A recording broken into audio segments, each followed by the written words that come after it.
Hey everyone, welcome back to my mini blog. তো আজকের mini ব্লগটাও খুব স্পেশাল বলতে আজকে কলেজ গেছিলাম, পিসি বাড়ি গেছিলাম, অফিস গেছিলাম। তো সারাদিন কী করলাম সেটা তোমাদের সাথে শেয়ার করব।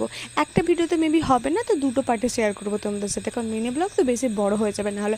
যাই হোক, রেডি হয়ে সবার প্রথমে বেরিয়ে গেছিলাম। আর সেদিন দশহরা ছিল, তাই বাড়িতে আলপনা দিয়েছিল।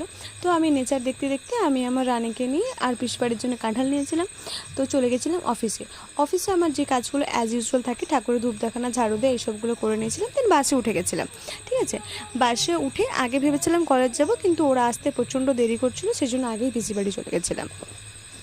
দেন ঘাটালে নেমে পিসুকে ফোন করেছিলাম, পিসু আনতে এসেছিলো।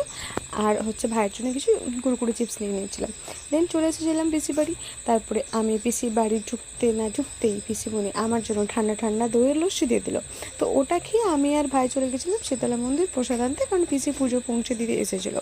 তো ওখানে মা শীতলাকে দেখে নাও। দেন যে আমি ঠাকুর প্রণাম টনাম করে আবার পিসি বাড়ি চলে এসেছিলাম। পিসি আবার আমাকে মিষ্টির জুস খেতে দিয়েছিলো, কিন্তু তারপর ওরা ফোন করলো যে আমরা চলে এসেছি। তো আমি হাঁটতে হাঁটতে কলেজের দিকে রওনা দিলাম, কারণ কলেজ থেকে পিসি বাড়ি বেশি ডিস্টেন্স নেই। তো এরপরে কলেজে কী হলো না হলো পরের পার্টে তোমাদের সাথে শেয়ার করছি।